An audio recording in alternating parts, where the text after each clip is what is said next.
Any word from Cam today? Nothing? So probably here, coming? Give it another minute. Mics are working, looks like?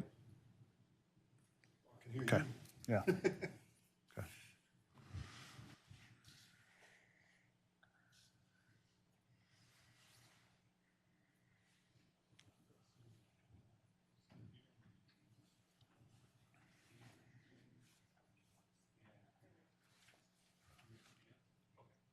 Roger, you're good to go? Okay, all right. All right, it's 5:31. I will call the Board of Public Works meeting to order. Has this meeting been properly noticed? Okay. Roll call tonight. Everyone is here and accounted for except for Cam. Hopefully he'll be a late arrival. In your packet, we have the minutes from the previous meeting. Any comments, revisions? Otherwise, I'll entertain a motion to approve. So moved. Motion made by Alderman Gasper. Do we have a second? I'll second. Second by Alderman Tierney. Any further discussion? Hearing none. All those in favor? Aye. Opposed? Motion carries. Moving right along to public comments and appearances. Any public comments? No public comments tonight. Then that goes right to item 4, review sanitary sewer collection system master plan from Strand Associates. And I'll turn it over to Roger. All right, I'll just do a quick introduction, and I'll let Phil from Strand present the plan. But essentially, the city's experiencing growth, and we're expecting more growth. And one of the things we want to make sure is that we can collect the sewage that is generated and get it to the treatment plant. Treatment plant's going through upgrades and stuff, and the treatment plant is fine for capacity, but I'll let Phil present what we know about the sanitary sewer collection system. All right. Phil, take it away.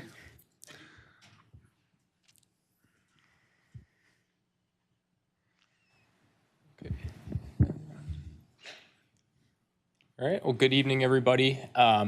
It's about a 27-slide presentation, and I'll try and get into enough detail that you can understand everything clearly enough, but I try not to get into too much detail to where it starts to get overwhelming. But if I'm going through something and you want more detail, just stop me, and I can provide more.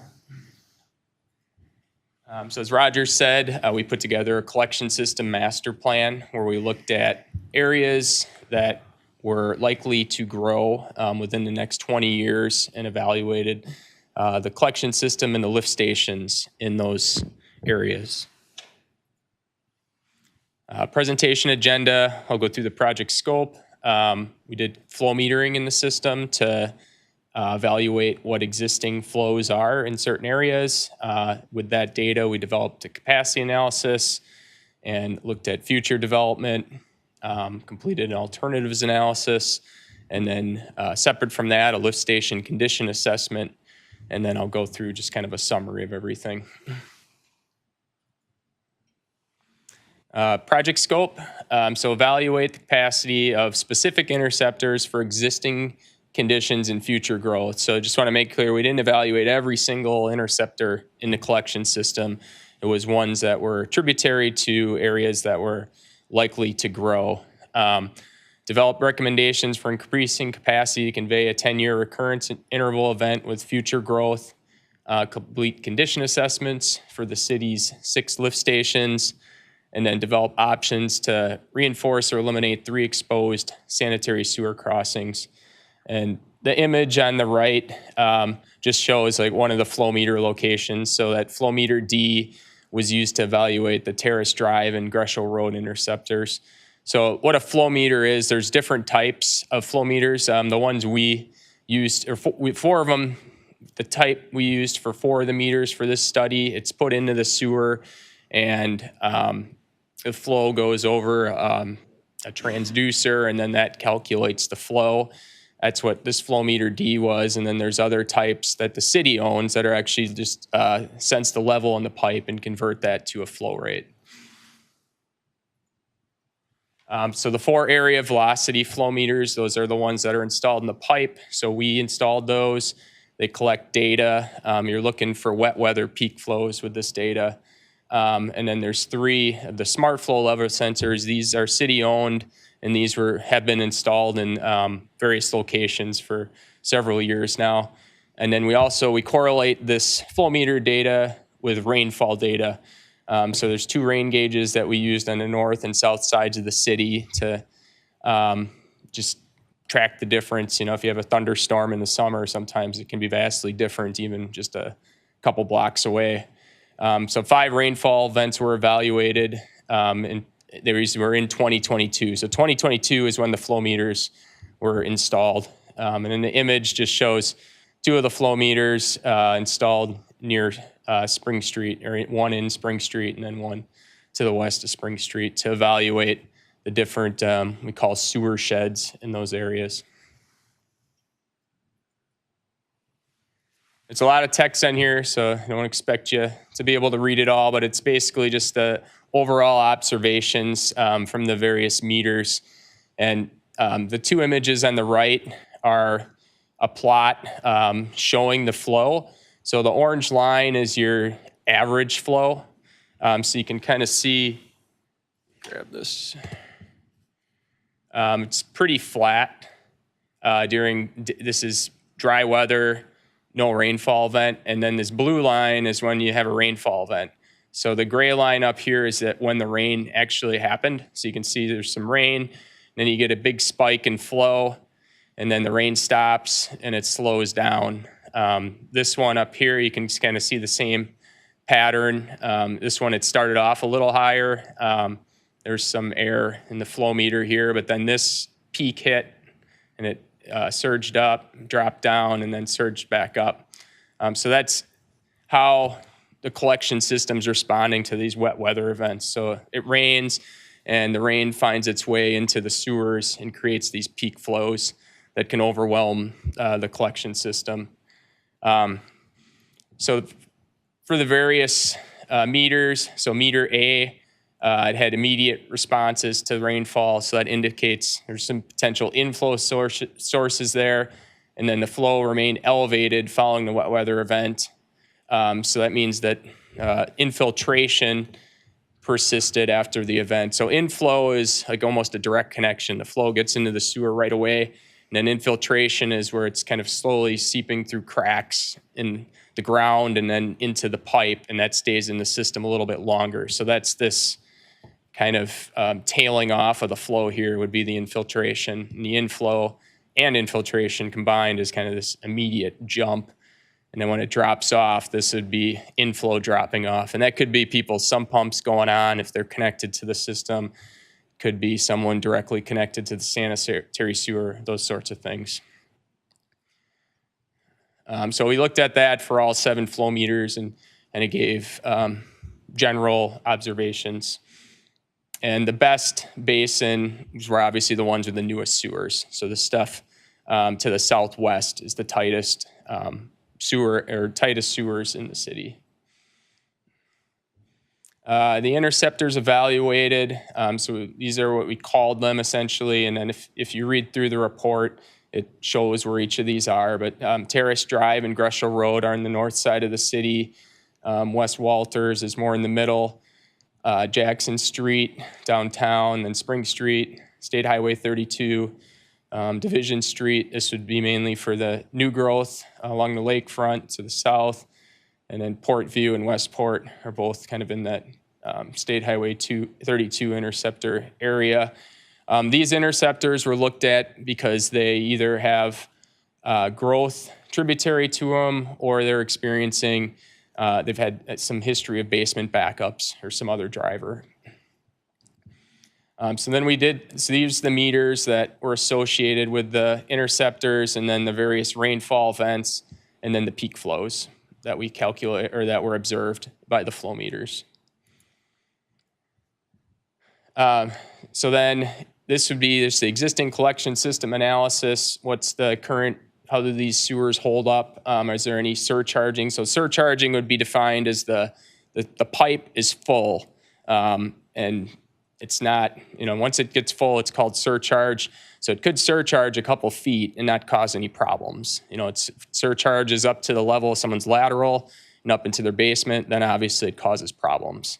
But here we're looking at just a pipe flow condition. So existing collection system, the design storm, a 10-year recurrence interval, surcharging was modeled in 7 of the 9 interceptors. So basically all of them except the 2 on the north side. So again, that's not saying you have basement backups. It's just saying that the pipe was at capacity and it was starting to surcharge in the manholes and potentially up laterals.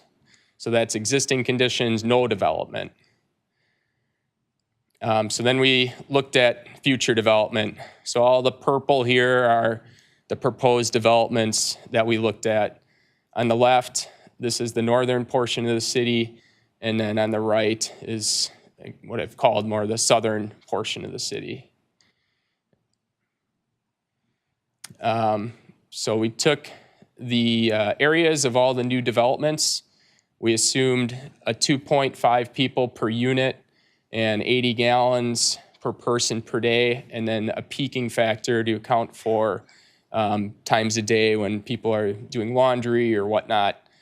So with that, you calculate a new or a tributary flow for each of these developments. So on the right-hand side here is what the flow is calculated for each individual development. And then with that, we plug that into the model that we had for the existing conditions, except we add these flows in and see how that impacts each of the sewers' capacity. So this is just an example map showing sewers which surcharging in red with the future development incorporated. So this is the Westport Drive interceptor. You can see the entire interceptor is surcharged, so not just a pipe. Division Street has some surcharging. There's some surcharging here, surcharging up in the Spring Street interceptor. So that's with the future development added. So then we looked at alternatives. What does it take to eliminate this surcharging with the future condition for each of these interceptors? So the Terrace Drive interceptor, the recommended improvements, 275 feet of 10-inch pipe and 655 feet of 15-inch. There's a little bottleneck here. It actually drops down to an 8-inch pipe from 10-inch pipe, so it'd be eliminating that bottleneck. And then here it'd be upsizing to 15-inch. So this was to serve the development in the northern part of the city. So estimated cost, a little over $500,000. West Walter Street, so this area is driven by basement backups. So 2,000 feet of 10-inch, about $1.2 million. Spring Street interceptor, this area's had known surcharging, and there's some basement backup reports in these areas. 2,200 feet of 15-inch, about $1.2 million. This does have a railroad crossing. Westport, Portview Drive interceptor recommended improvements. So here we actually looked at 3 different alternatives, and alternative 1 is the one that we went with in the report. So alternative 1 is to upsize this existing sewer from 8-inch to 12-inch, and then the existing sewer here from 10 to 15-inch. Alternative 2 looked at conveying flow down Sunset to State Highway 32 as an alternate route. And then alternative 3 looked at conveying it further down Sunset and connecting into the interceptor here. Alternative 1 was more cost effective, and the condition of the roads in this area were in poor shape. So you kind of got a double bang for your buck going this route. So that's why that one was ultimately chosen, and it'll help with reducing I&I by removing an older pipe from the system. So there's some other benefits. Recommended improvements to serve Cedar Vineyards and Tillman developments. So these are along Division Street on the south side of the city. So here we looked at extending a gravity sewer all the way down to the proposed developments. It does get pretty deep, and it is, you can see, over a mile long. So it included 12-inch, or about 5,700 feet of 12-inch, 760 feet of 24-inch. So the 24-inch is when you get down into the existing neighborhoods here, and then 420 feet of 30-inch. We didn't have a flow meter in this area, so this is an area where we have recommended to do some additional flow metering just to confirm existing flows in this area. So this 24 and 30-inch could be impacted by that, but the 12-inch would be to serve this development. And it serves the bulk of this area by gravity. It doesn't catch some of the far south reaches, would have to have a pump station. You'd have to go, I think, another 10 feet deep or so to eliminate that pump station, and that just became more costly. Jackson Street Interceptor, so this is in the downtown area. This is an area that has some known surcharging issues during wet weather events. So it upsizing a pipe to 21-inch and then some 30-inch sewer in this area along by the bike trail. And then the creek crossings. So there's 3 creek crossings that have exposed pipes currently. The first one is, we call it the North Creek Crossing. It's exposed in this area, so it goes flow is from west to east. Here, it's a pretty easy option to just direct this flow to the south. This is a very short sewer. It only picks up a couple properties, and then to direct it to the south, you avoid that crossing altogether. So that is 290 feet of 10-inch, estimated cost of $220,000. The next 2 are a little more complicated. These are on the south side. We looked at 3 alternatives here. One of them was reroute to try and avoid the creek crossing. That's this purple line. The second alternative is to put in an inverted siphon to go below the creek. And then the third alternative was just to I guess the first one was to stabilize both these crossings, just armoring them with riprap and a pipe, basically a half pipe on top of it. So alternative 1 is the one that's been costed out here. So $110,000. The biggest challenge with this is to get the permitting approval from Ozaukee County. So we're working on that now, or we've reached out to them. We really haven't heard anything from them yet. But assuming the permitting is a problem, the stabilizing the crossings would be the most cost-effective option.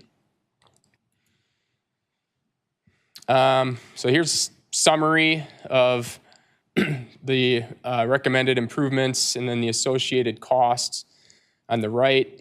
So total cost of the alternatives is about $12 million.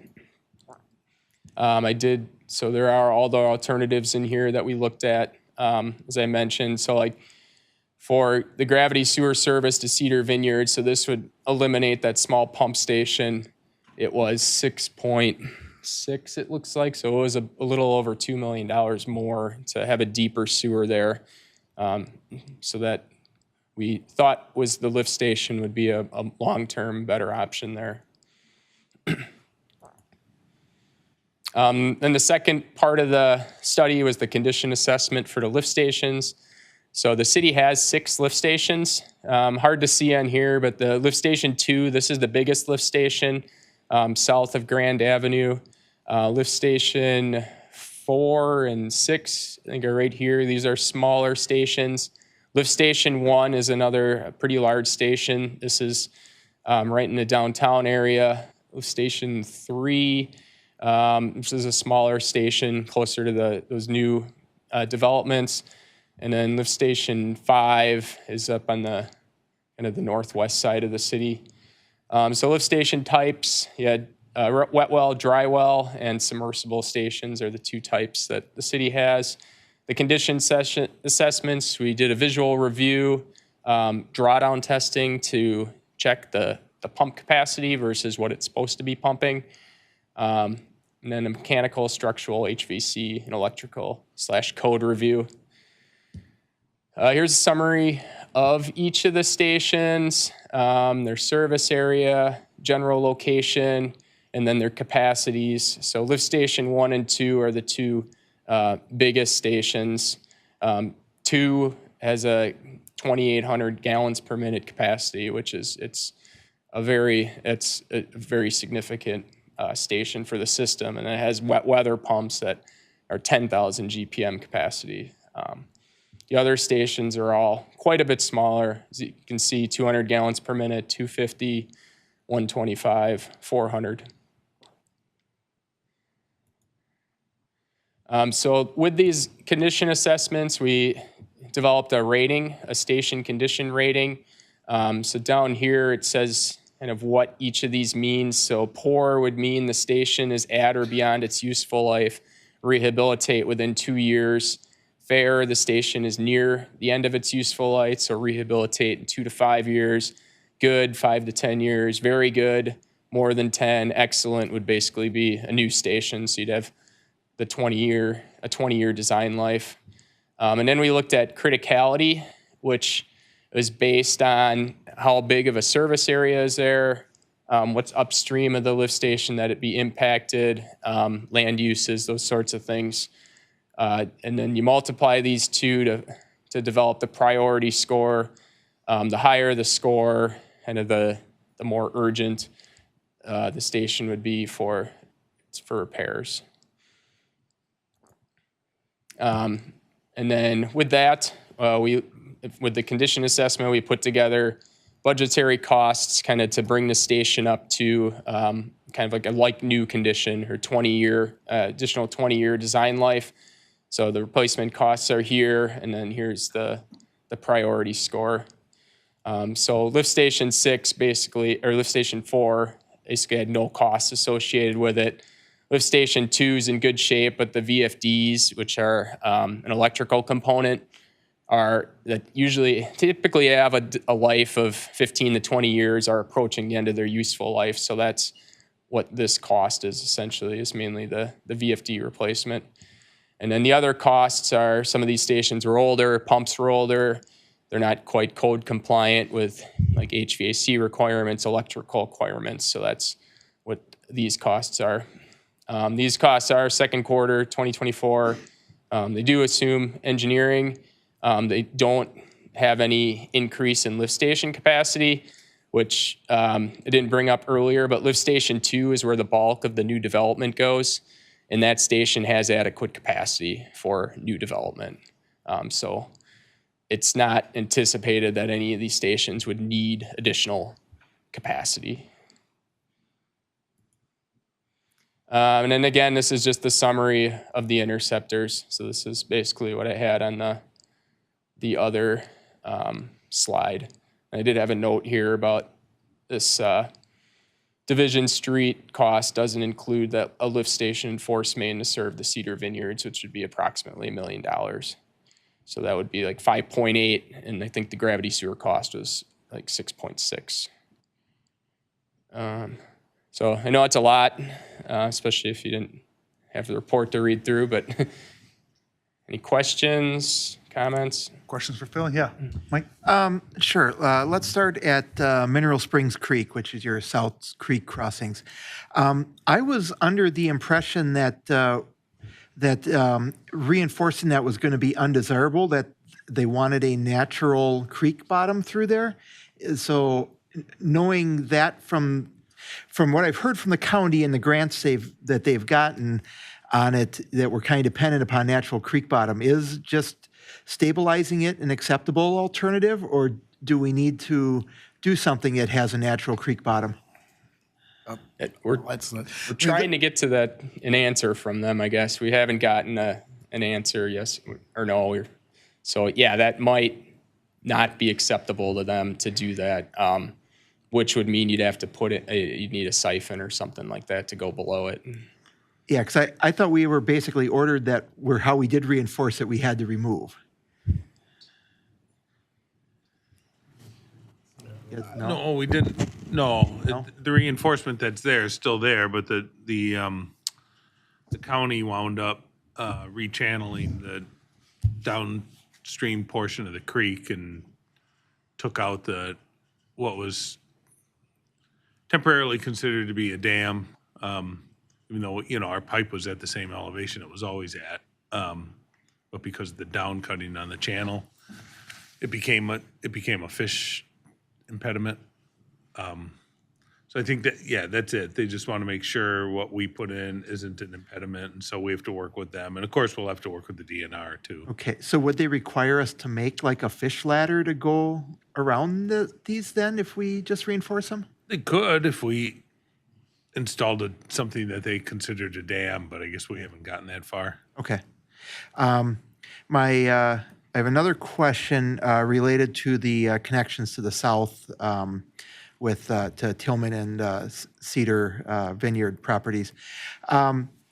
With the price difference for extending that far enough for Cedar Vineyard, well, first off, I presume this is a direct, we're looking at direct bore, we're not just open cutting down 25 or 30 feet? You determine that during detailed design. We were actually assuming it'd be open cut for up to like 25 feet. You can do it pretty cost effectively with gravity sewer and at that slope, because we were trying to keep it as flat as possible so you can go, as far as possible, as deep as possible. Direct boring it at a minimum slope is extremely difficult for them to do. So yeah, open cut would be what we're assuming. And then if you get deeper than 25 feet, then they have to start benching that trench, and it becomes difficult. That explains the cost difference, because I wasn't sure if you're looking at direct bore, and then I was wondering what the cost difference was. Yeah, if it was a force main, you could direct bore it, or a water main, but a gravity sewer at minimum slope is tough. I mean, even if you're at like a 1% slope, sometimes that can get kind of wavy and you end up having some sags and whatnot that become, maintenance issues down the line. Okay. I also have a question related to the after rainfall events with the infiltration and stuff you've seen. It looks, based off the curves, I presume that we have an initial influx, which is probably due to connections from a lot of older houses in the city don't have sump pumps. They just have tile from the foundation runs directly in. Yep. And then the slow reduction after that is probably mostly from infiltration along the pipes. That's typically what it is. Yeah, you'd have the kind of initial surge, which might be the foundation drains. It could be if people have like an old storm lateral that runs next to their sanitary lateral that's cracked. Then that kind of gets the water underground into the sanitary quickly. So you see that, or sump pumps. And then when the rain stops, those kind of cool off.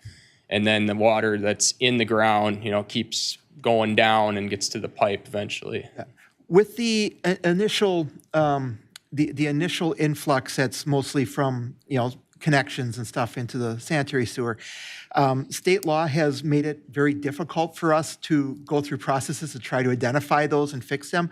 I was wondering if, as a consultant, if you've seen any communities that have come up with innovative ways that pass the muster with state law, but yet can identify and work to rectify those who have their direct connections to the sanitary for stormwater. Yeah, it's tough because even if you can get in and do a home inspection, it can be removed temporarily and put right back after you leave. But point of sale is usually a good time to do it. And I think your ordinance actually has that in there, that at point of sale, you can do that inspection and look for a direct connection. If someone's unknowingly do it and they're not trying to just, do it illegally, Okay. I was under the impression that state law prohibited the point of sale inspections. It does, yeah. It changed it. Yeah, I think it did change it several years ago. I think it might still be in your ordinance though, but outside of that, when you put in water meters, you can maybe take a look at it, if you're doing some work on a water meter. Okay. But, okay, thank you. Any other questions for Phil? Roger, Rob, anything to elaborate on there? How are we feeling about the budget? Are there things we're planning in the next 5 years on this list? 12 million's a big lift. I mean, No pun intended? we do have most of these projects in our 10-year plan. Yeah. And I think the goal would be kind of to spread them out so we can cash pay for them instead of borrow money. And is there cost savings if they're done with the street reconstructions? Yeah? Is that what- Generally, yes. Anything that we can combine together. Yeah. And if you had lead service replacements or something too, that'd be another thing to look for. Pair up with it. Okay. And are some of the replacements dependent on new development, or do we have to do them before the development? Well, as you mentioned, like 7 out of 9 of them are showing surcharging already, which doesn't mean we're backing anybody's basement or even going at laterals. It just means pipes full. Yeah. So we do have the Spring Street Interceptor, which one first that's currently under design and intended for construction next year. But yes, otherwise we kind of pay attention to see what development is imminent, and we try to get that interceptor on the schedule. But we also anticipate any new development. I mean, you're not going to get 200 homes plopped on, say, the Shannon Farm, in 1 month. It's going to take several years for all those homes to get in, and we expect those new homes also in new construction to be watertight. So we don't expect, we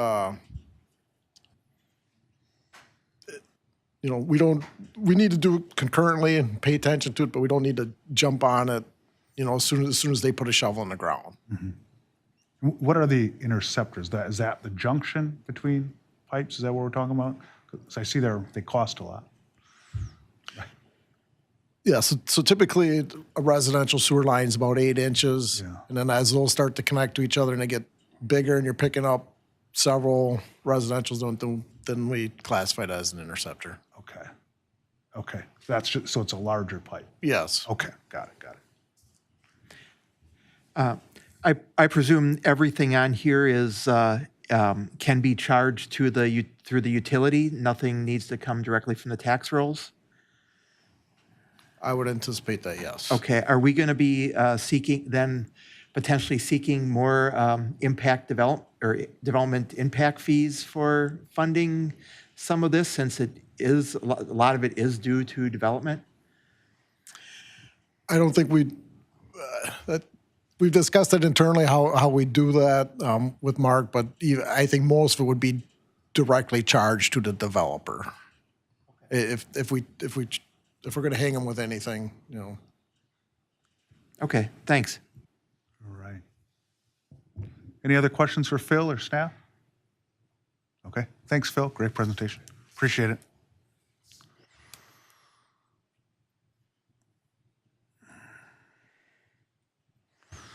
All right. Moving on then to item number 5 in the agenda, which is to review the proposed 2025 street improvements. Roger? We can want to tag team it?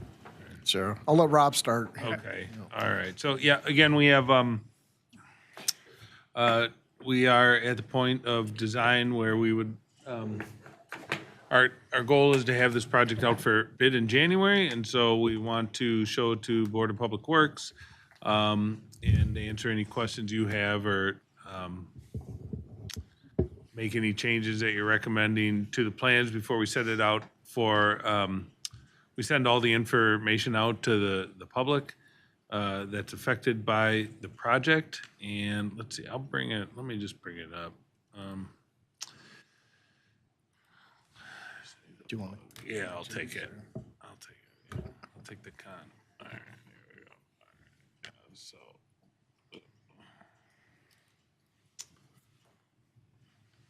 So we'll be sending this out to residents shortly. And then Roger will be taking this to traffic safety yet this month. Whoops, sorry. I did this wrong.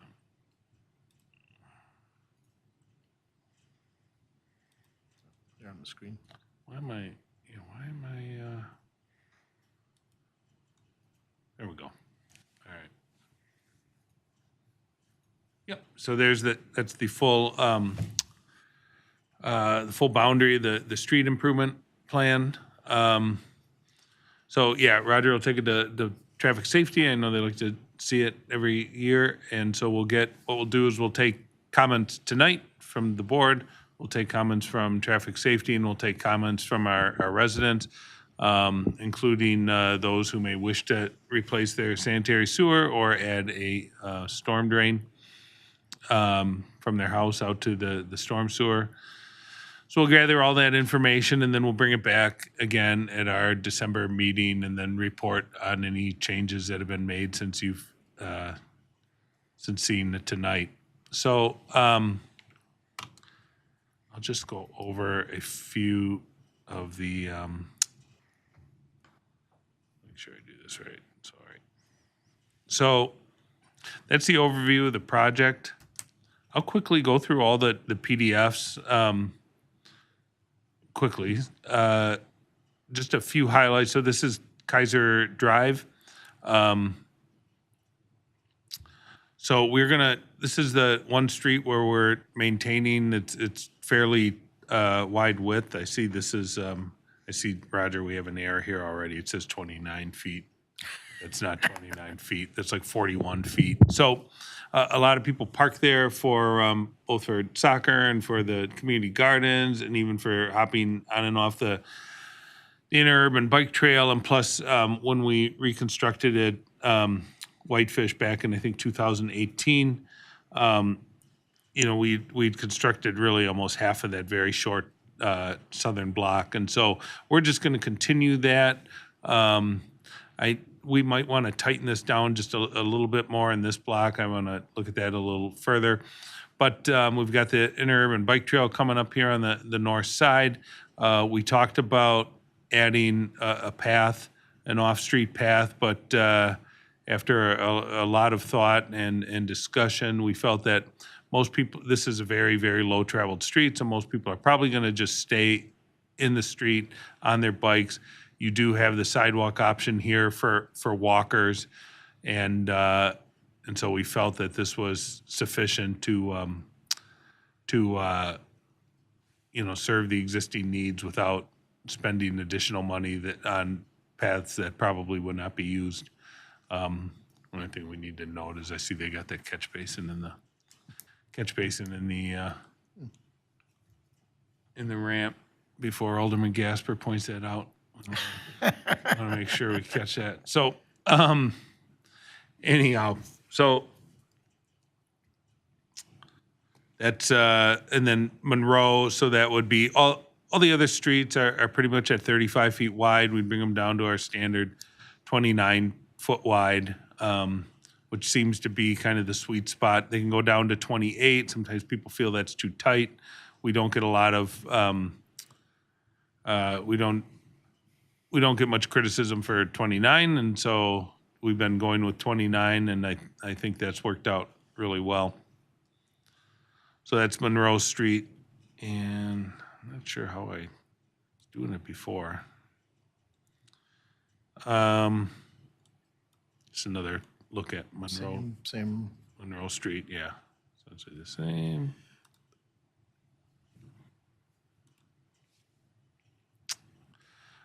Here's at Whitefish. A couple of the things that I think we'll look at, and this is actually, we just received these today. So some of the tapers from Wisconsin Street, we might shorten down. And then you'll notice on all of these that there's a lot of sidewalk replacement. And so we might want to, there may be sections of these blocks where we just take all the sidewalk out, where it makes more sense to do that, rather than to, let's do that, that might be better. Then to spot replace. Here's Piron Street. This is, not sure why he has it this way, but we're also including water main replacement down to the pool. We had a break down there this fall that actually brought a lot of resulted in a lot of water in the basement of the rec department, and this line has experienced a number of breaks in the past, and we don't want to shut the pool down for like a week if the water main were to fail and to flood the building, and so we've included the design, so rather than doing it as an emergency repair, we are going to do this directionally drilled as part of this project.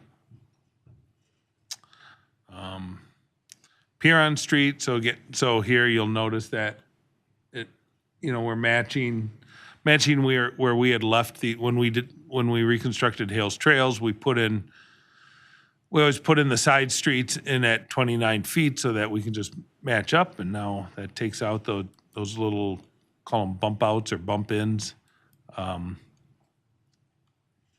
At each of the side streets, here's Lakeview and Piron. Shot of the pool. Monroe Street, if you've driven down it lately, it's in extremely poor condition, so we're happy to be taking that one off the list. Monroe Street already had the water main replaced several years ago, and so we don't have to replace it on Monroe. Piron does require a water main replacement. That's shown here. And this is Whitefish. So Whitefish is probably going to be the most noticeable reduction in street width. I think it's, how wide? 42. Maybe 42 feet wide. There's not a lot of, Roger included in your report the average daily traffic, which is less than our threshold of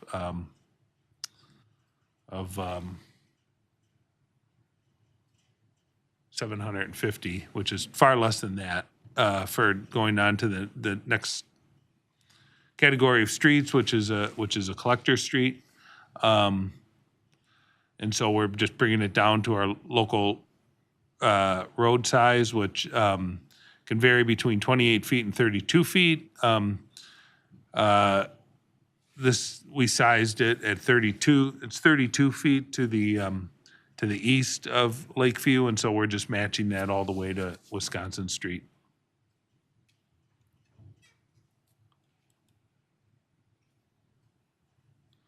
There's Lakeview. This is the north connection. So north is to the right here. So this is where we're picking up from where this year's project left off.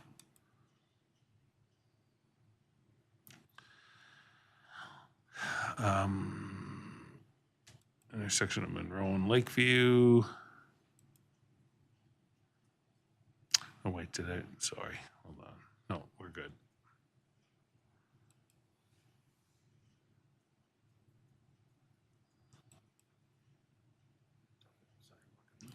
Yeah, that's where I'm getting, I didn't skip it, did I? Did I miss it? No, I didn't. Okay, no, it's the next one, sorry. Okay, so, I don't know if this is the best one. Bear with me for 1 second. Okay. All right. So one of the decisions that, we had to make is back in 2018, we replaced the water main on Lakeview. It was in kind of an emergency situation. There we go. And so we just overlaid it at the time. That pavement's held up really well, but because we're reconstructing Lakeview on either side of it, in order to get the grades to match, we needed to go back 50 feet on Lakeview on both the northern part and the southern part. And so we've decided we're going to go ahead and fully reconstruct that and put in a sidewalk. We have a sidewalk gap. It'd probably show better if I go back to the overview. So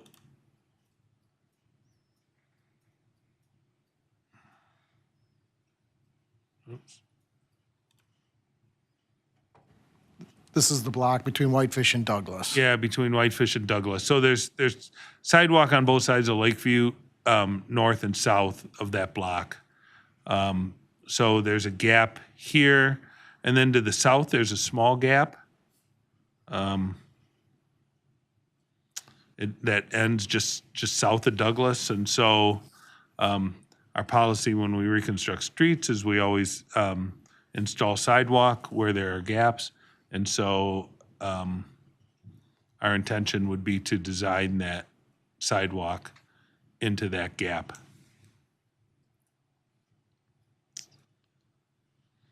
And, all right, there we go. One more, whoops, all right.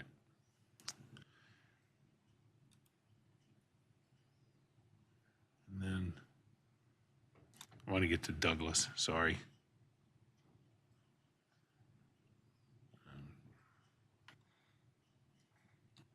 All right, bear with me, I don't want anyone getting seasick. All right. So Douglas, same thing. So Douglas, because it's a cul-de-sac, the street east of Lakeview would be 28 feet wide. We're going to shrink down the cul-de-sac itself by a few feet, so that'll be 26 feet wide from face to face of curb within the cul-de-sac.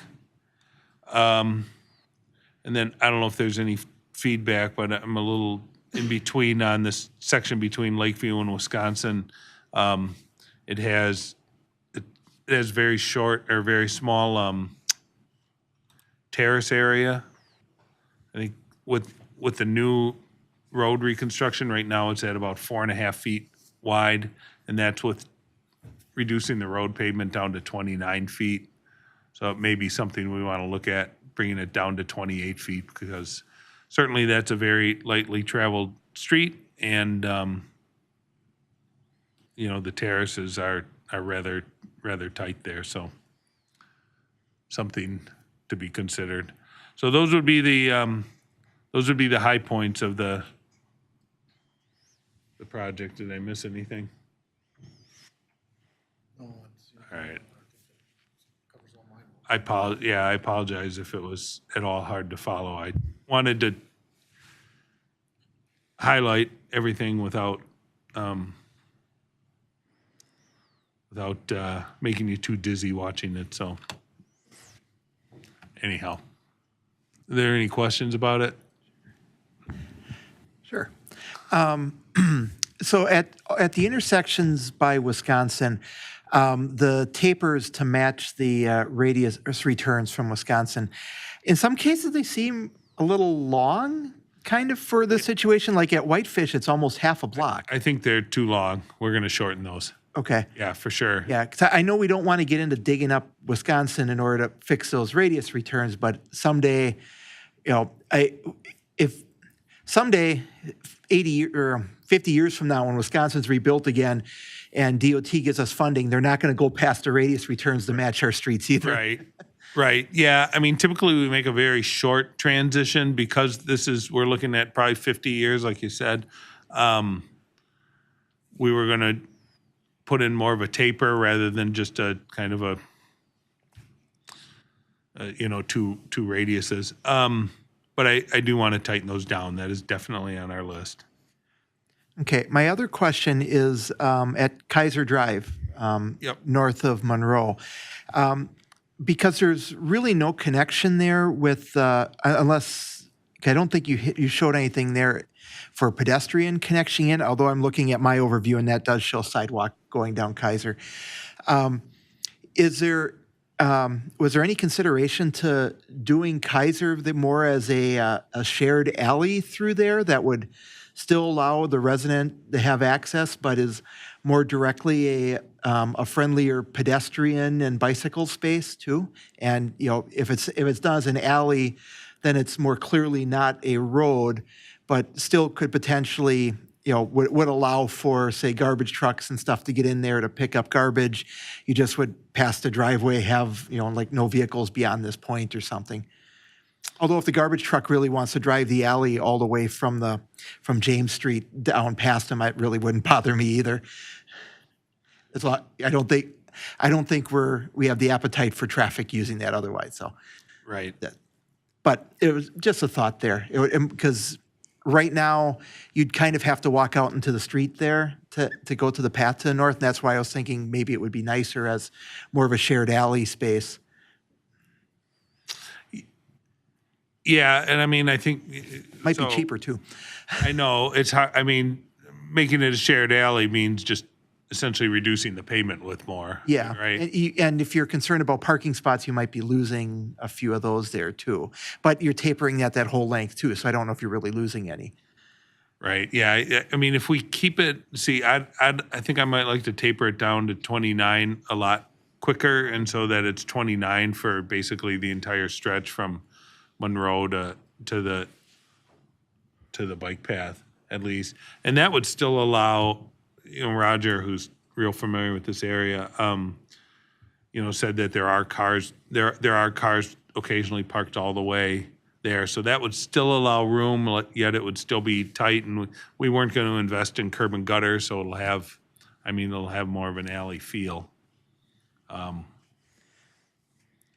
yeah, I agree. I think it should be tightened down. I mean, if you want it even tighter, we could look at that. It was just a thought that if we ran like the curb and gutter from the north side of Monroe down and around the corner and had a curb ramp there, that makes that more of an alley yet too. Okay. And I don't know if there's a lot of benefit to that, but it just, because right now for pedestrian, you're basically walking out into the street to continue north on the bike trail there. Sure. Okay. Yeah. Could make All that right. change. Any other comments on the board? Okay. Looks like this is mostly all on the northeast side then this year, huh, Rob? Yeah. Yeah. No, but this was Just get us that full coverage up there for all the sidewalks and everything now? Or we got a few? We're still missing some. there's a little piece still on Lakeview south of there between Prospect and Cleveland Yeah, just jogging my memory from when west a side, while ago. Okay. if I recall correctly. Yeah. Okay. Oh, yeah, unfortunately, it's not the end of the gaps, but in this area, it is. And this has been on our radar since we originally planned on doing this section of street in 2019, but we had some other areas pop up where water main breaks were a real issue, so we're just kind of finally getting back to this. That's kind of what I thought. Okay, looks good. All right, then moving on to item 6, then the DPW charter, third quarter report. Oh, okay, all right. Yeah, let me get back to here.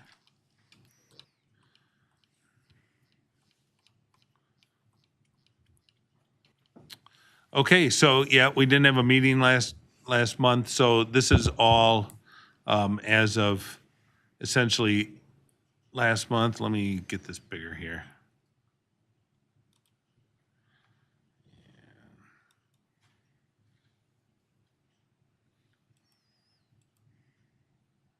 Okay. All right, but yeah, most of this we're nearly 100% complete on most of these items, or at least the items we started. Street department and JD's been out for a couple of weeks, but they've completed essentially all their road repair for the city, which is crack filling and 500 ton of asphalt patches. Cleaning the city sanitary sewers. We're on a 3-year schedule to do that, and so we've completed this year's schedule. We're of course out street sweeping every day at this time of year, picking up leaves, and in addition to that, we are sweeping at a minimum on a monthly basis. We do all our catch basin cleaning, which is half of the total 400 that we have in the city. We do all that in December, and so that'll be coming up fairly soon. Part of the reason we do that is because a lot of leaves get into the catch basin, and so we wait until they're all picked up off the street before we vacuum out the inlets or the catch basins. Water plant filtration upgrades are about 5% complete in a 44-month project. Oh yeah, that does. Yeah, 44 sounds like a lot. 24 months. So Okay, yeah, thanks for catching that. So they're a few weeks behind schedule because some of the issues we ran into with running into the old foundation and other items that put us behind. But the foundation's going in a couple of weeks. Well, it's going in right now, but the base of the tank is going to be installed in next week, the next 2 weeks, yeah. And so that'll be once we're out of the ground, it'll go a lot quicker.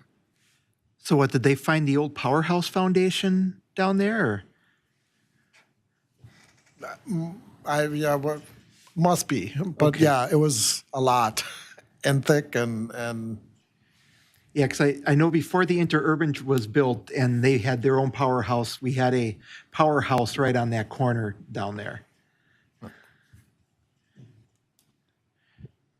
How long ago was that?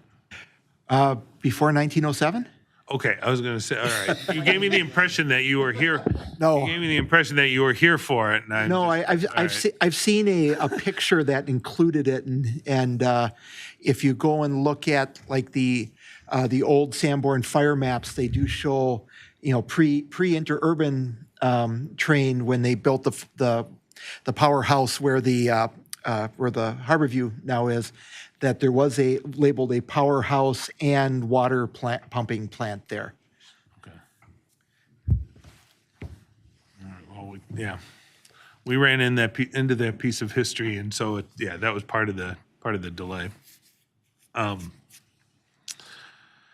yeah, we're on track for our meter replacement. We're 100% complete for this year's goal, which is and we have 700 so far, 700 and counting. I'm sure it's over 700 by now. Completed our hydrant flushing. We're continuing our valve exercising. We've submitted our report to the DNR for the lead line identification. I think at least the aldermen received a sample of the letters that are going out for that. So we're sending out over 2,000 letters to residents notifying them that they may have a lead service lateral, or that they do indeed have a lead service lateral. don't know for sure. Right. Okay, so we completed our fire hydrant painting for the year. Our wastewater plant upgrade are at 20% and on schedule. Lift station 3, which is the one that was just given the nice mural by Newport Shores. We just are getting into design with Donahue. Let's see. Roger, help me. Lift station 2, pump 1, VFD replacement. Miller Electrical will install. Anything to add to that? I'm trying to remember. Okay. Okay, and we're continuing, to follow up on, the report that was presented tonight on inflow and infiltration, not only identification, but just really trying to narrow down areas where we have significant inflow and infiltration. So, the investigative work that we do for like these sanitary sewer reports, that never stops. So we'll be continuing to flow monitor and investigate areas for inflow and infiltration. And I think this was completed already. The last time we met, the marina dockside pumps, the security cameras, the pothole repair, Pierre Lane Bridge, that's a pedestrian, the Pierre Lane auto bridge, that has been rescheduled for next year. The updated municipal stormwater ordinances are being worked on by Stantec and are on schedule to be completed by the end of the year. Okay, we might have to That's an error too then? Should say 25. Okay. All right. Street improvements were completed by August of this year. Alley improvements also were completed, remind me, In August. also in August, okay. Mud jacking was completed this past spring. We're currently, BMCI is doing some miscellaneous sidewalk replacements right now, kind of on the northeastern part of the city. Just trying to stay on top of our sidewalk maintenance. Some of these other items, because we're very busy with construction, we've not gotten to start, which is developing standard specifications for construction and development, or our reports on our annual reports for the DNR. I see we got another error there. And Roger is working on the design of the North Power Street sewer extension to eliminate that crossing. Phil referenced that earlier this evening.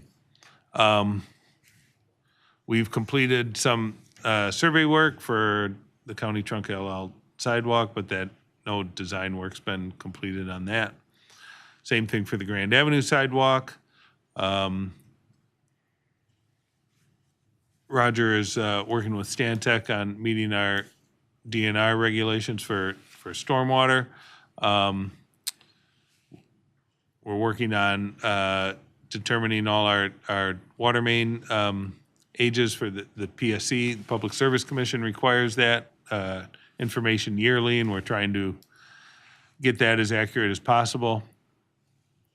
A Clean Marina grant, we're working with Edgewater Consultants out of Michigan, and so we have another meeting with them on Friday, and that's scheduled to be completed by the end of this year. That's 100% grant funded.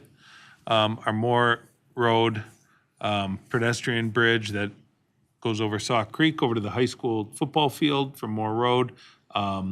We've got our Chapter 30 permit, and we anticipate winter construction for that, and we're working with, remind me? Radke. Radke, okay, Radke Construction.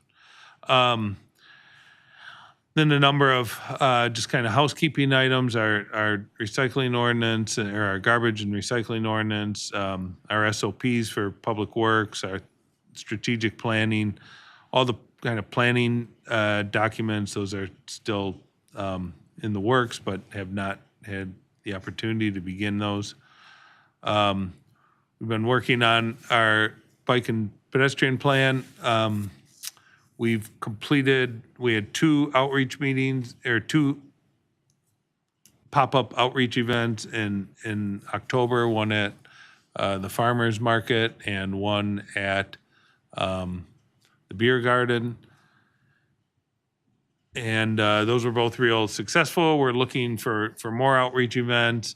The signs that you might have seen around town with the QR code on it to solicit public input. We had over 200 people respond to that, so that was great news. But that's closed. However, if people still have comments, they can certainly email it to me at any time. Valley Creek Resiliency Planning, so we've selected Stantec as our consultant. I think we covered that several months ago at the Board of Public Works, but we're currently scoping and negotiating the contract for this work, which ultimately will take about 12 months to design. Lighthouse is out for bid. We have a bid opening on December 3rd. We're very excited about that. And we anticipate the work to begin next June. The County Trunk Highway LL sidewalk design, which we hope to complete this year, that's probably going to be a push to do, but that's something that we've completed the survey, and as time allows, we'll design that in-house. And the Highway 33 resurfacing is 60% complete, and on schedule for 2020, no, and that should be 2026, right? It's been moved to 26, so we'll have to correct that too. So a project that moved up the schedule rather than down. Any questions about any of that? Sorry, it's kind of a long list, and Looks good. so that is it for quarter number 3. At our next meeting in December, we'll set our charter for 2025. I promise it'll be just as exciting.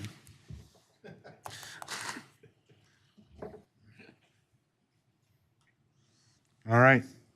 Moving on then to item 7, monthly staff reports.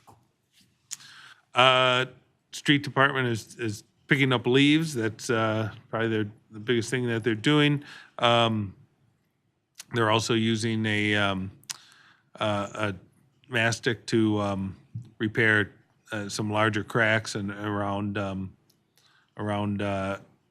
raised manholes. That was they're wrapped up with that. That would. I think we went over some of the water main replacements. Trying to think if there's any other highlights. I hit on most of those in my charter report. There's our group that just took a walking tour as part of the bike ped plan. And any other, just want to make sure I haven't missed anything. Obviously, the marina closed on November 1st.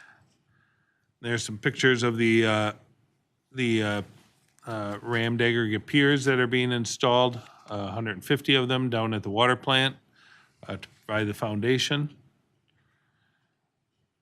Some information on the lead service line inventory, and that is it. If there's any questions about anything we're doing, happy to answer. Any questions? Rob? Yeah, Alderman Tierney? It's not, I don't think it's really something you guys are doing, but can you tell me what's going up on West Grand Avenue? Is that utility work or? I think you're referring to the people work have that asked AT&T is doing. Yeah, is that, Yeah, do you that's know? all AT&T. Okay, that's what I thought. So, we get the note, so we sign the right-of-way permit, so Roger kind of keeps tabs on that, but it's been kind of extensive. Looks like. I mean, the other thing that people around town might be starting to get letters from We Energies, that We Energies is planning on burying a lot of power lines. So between the two of them, I think they're going to have a lot of holes in our roads and stuff. Well, if they bury the power lines, then maybe they won't be knocked down quite as often. Yeah, make sure they actually plant grass back this time, unlike what ATC does.